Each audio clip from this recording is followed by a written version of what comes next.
Welcome to Earth Roots Healing. Much love to you and yours. Today, we're going to give a little update on our cacao tree project because we're 10 to 20 years in the future here on what's going to happen with the cacao growth. All right? You heard it here. Mark the day. So, when we got our plants, we got them for a great deal, and our trees, cutlings, we got a great price. We got 15. And we brought them home and we planted them where we could at the time. At the time, we only had a flat nose shovel. We were running a lot of errands. We were taking care of a lot of business.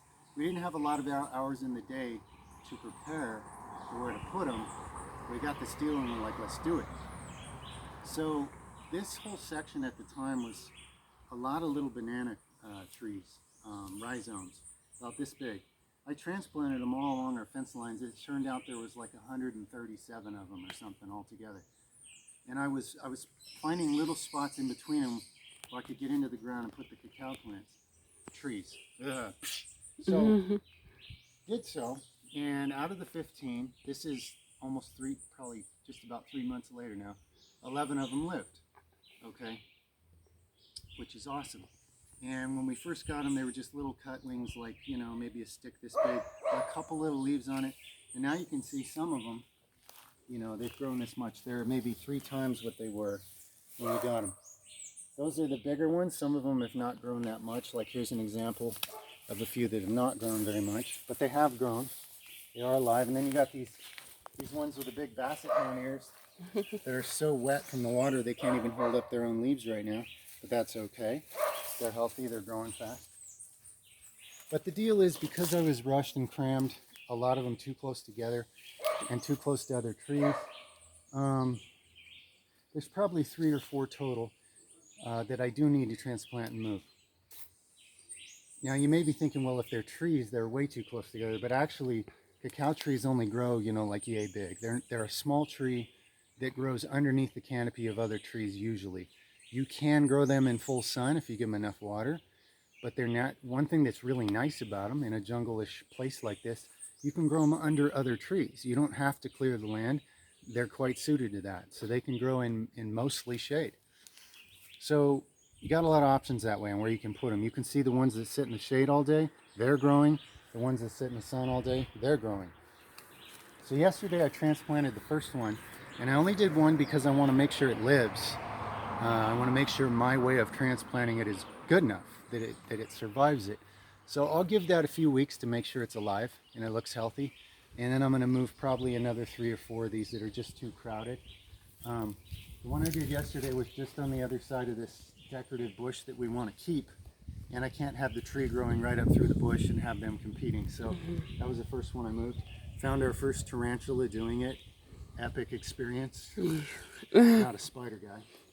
Fed it to my buddy. Where's Merelda? She's usually 3 steps behind me. Over there. She's over there. In the compost. All right. Fed it to her.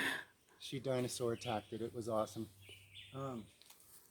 Yeah, well, we'll be transplanting some more soon to make sure each one has enough space to grow into a full-size cacao tree, which again isn't very large. You can pick the pods by hand. But this is going to be a huge crop in the future. It's the most complex medicinal substance so far studied by human beings. Rewind that. Play that again. Think about that. Hundreds and hundreds of different medicinal components to it. And it's really high in nutrition. Highest source of magnesium, for example, known in a food.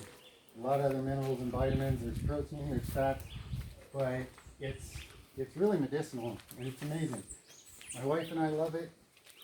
Once in a while, we even let the kids have some on their birthday or something. Anyway. It's going to be a huge deal. Yeah, I make chocolate with it, like actual chocolate. Yeah, that's where chocolate comes from. But chocolate's been processed so much, you may get a little bit of the mental effect. There is a reason people crave the feeling of chocolate. Cacao is where it really comes from, and it's got way more. For those of you that haven't experienced this, it's way more, even, I'll just say it's psychoactive, but in a very complex way, in an amazing way. It gives you tons of energy. Tons of energy. It's like you can replace your coffee with it. But that sounds like it's just a stimulant, and it's not. It's also euphoric. It's super complicated. It's stimulating in one sense and it's relaxing in another. And it's high in magnesium.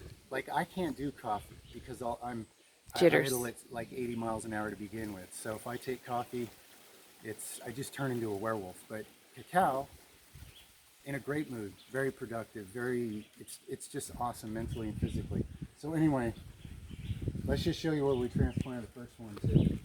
Gave it a spot right here, and the reason those trees have not grown quicker over there, okay, is because I was rushed. All I did was dig enough of a hole to stick them in the ground. Yes, they lived. Yes, that's a success. But talking to a guy at a local nursery here, we bought some other things from, and he was like, hey, even if you take your new tree or plant and it's, the bulb's on it, say this big, the little new bulb, he goes, dig a big old hole like this deep and this wide, and then just put the dirt back in it. That's all you got to do, because you're going to allow those roots to expand so much faster through that soft dirt. You're going to get a lot more growth quickly, and then the tree or plant's going to get big enough and strong enough that from there it can force its roots through tougher ground. So yes, it's time consuming. There's a lot of sweat. But right now the whole world's on lockdown anyway, right? So we got the time. So I did that yesterday for this one. This hole goes like this deep. And then I actually took even better dirt that's softer than this clay and brought it over here bucket by bucket. I think I used like 8 5-gallon buckets of this soft dirt to fill this back in, and then made it a nice little spot and put it in there. I watered it, and I put this grass all around it to hold moisture down, to keep the dirt from getting too hot. Because again, cacao is more of a shady plant. It would prefer to be cooler and wetter and not overdo the heat. You can only grow it in full sun if you water it a lot, okay? So this is a really good place for it. It won't grow as tall as this banana tree or this orange tree. It'll only come up to maybe here when it's full grown, and you'll just be able to pick the pods right off it. If this one does good in say a couple weeks, I'll probably put another one right here. And we've got space back here on the shady side of the house under these trees here where it's kind of shady, over in that section where I got the tin killing all the grass on the ground. That would make another nice area to transplant some of them too. They get plenty of sun, but they also get shade. It's very wet ground. It's close to the house, where it's real convenient for us to go grab some pods. So anyway, that's the update on the cacao project. If you're interested or excited, or you're a connoisseur, a user, a lover of cacao, a grower, anything else, I'd love to hear from you. Tips, stories, experiences, thoughts, feelings, whatever. We'd love to hear it. So that's all for this one. Much love from Earth Roots Healing. Over and out for now. Thanks for watching.